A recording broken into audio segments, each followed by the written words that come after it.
Halo, selamat datang di BUMDes Online, channel di mana kita akan belajar membuat BUMDes menjadi sukses. Sebelumnya, di-subscribe dulu ya. Di video kali ini kita akan membahas mengapa membuat BUMDes jangan ikut-ikutan doang. Kenapa? Karena banyak yang BUMDesnya itu hanya ikut-ikutan dari BUMDes lainnya. Jadi nih, misalnya desa kita sudah membuat suatu BUMDes, tapi bingung kita mau melakukan apa ya supaya BUMDesnya bisa berjalan dan tidak stagnan. Lalu ternyata kita lihat di desa lain, udah ada BUMDes yang sudah sangat sukses. Jadi dibanding berpikir potensi kita apa, seringkali kita tergoda untuk ngeliatin si BUMDes yang sudah sukses itu, lalu kita tiru semuanya plek-plek. Semuanya diambil 100%, dan itu salah, nggak boleh. Kenapa? Karena ada 3 alasan. Yang pertama adalah potensi yang dimilikinya berbeda. Artinya, hal yang potensial untuk dikembangkan di satu desa dengan desa lainnya itu sangat-sangat berbeda. Jadi, nggak bisa satu desa sukses secara pariwisata, misalnya, karena dia punya pemandangan yang bagus, masih asri, jauh dari kehingar-bingaran kota, misalnya. Dia jadi, si desa A ini misalnya jadi sangat sukses di wisata. Tapi ternyata ada desa lain yang tidak seasri itu. Tetapi dia untung karena misalnya dekat dengan kota. Lalu akses ke fasilitas ibu kotanya lebih dekat. Misalnya potensinya kan berbeda. Jadi harus dilihat potensi lokasi. Selain itu potensi sumber daya manusianya pun terkadang berbeda dan sumber daya alamnya. Misalnya satu desa itu bisa menghasilkan tumbuh-tumbuhan atau sayur-sayuran. Di desa berikutnya itu mereka jago untuk beternak sapi misalnya. Tentunya kita nggak bisa langsung niru BUMDes yang ada di desa sayur-sayuran, karena sayur-sayuran di desa kita nggak segitu bagusnya. Atau mungkin masyarakat di desa yang satunya lagi itu jago punya membuat makanan. Kan seperti kita tahu potensi makanan di Indonesia juga sangat besar, terkadang banyak makanan-makanan khas daerah tertentu. Nah, oleh karena itulah kita tidak bisa saling meniru. Nah, yang kedua adalah setiap pasar itu berbeda. Kalau kita udah punya produk, seperti yang sempat kita bahas di video lainnya, kita harus menyesuaikan si produk kita dengan pasar yang tepat. Jadi, nggak asal bikin produk aja tanpa tahu ini ada pasarnya atau enggak. Misalnya nih, desa kita jago membuat kue. Berarti produk atau jasanya itu kita adalah membuat kue.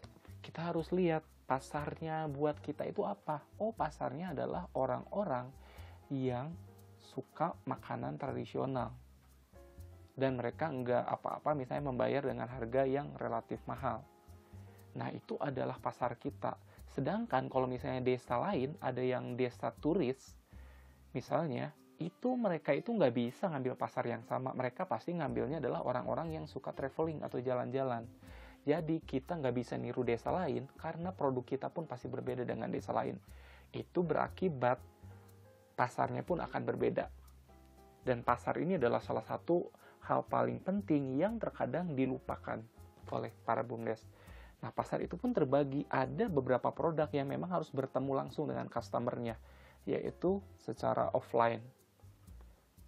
Jadi misalnya kalau misalnya produk makanan misalnya itu kita bisa membuat pameran dan lain-lain supaya orang bisa mencicipi langsung. Tapi ada juga produk-produk potensi BUMDes yang pemasarannya itu lebih cocok secara online.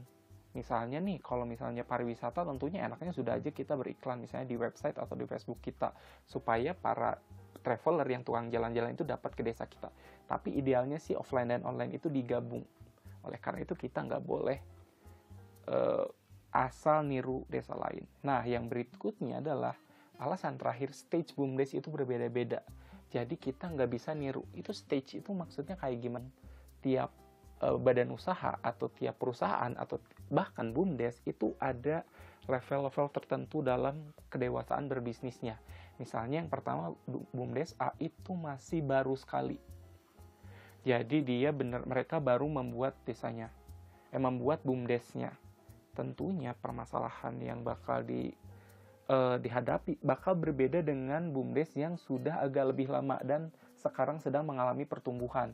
Jadi kalau yang baru belum ada konsumennya, yang sudah tengah ini ada konsumennya tapi tidak terlalu banyak. Nah, yang terakhir ada juga BUMDes yang sudah sangat maju dan tinggal scale up atau memperbesar usahanya. Tentunya permasalahannya pun berbeda-beda dan bahkan mungkin pasarnya berbeda-beda. Karena yang paling ujung ini nih, yang sudah paling maju itu tentunya marketnya sudah banyak. Dan oleh karena itu, karena beda stage atau beda level pertumbuhan, masalah yang dihadapi bakal berbeda, prioritas dan strateginya pun perlu berbeda. Oleh karena 3 alasan itu, BUMDes yang kita jalankan beneran harus mempunyai strategi dan cara menjalankan yang spesifik dan tidak boleh ikut-ikutan yang lain. Demikian penjelasan kali ini, semoga menjadi jelas gimana caranya membuat strategi yang spesifik. Itu bakal kita bahas mendalam di pertemuan kita berikutnya. Boleh ikutin sosial media kita.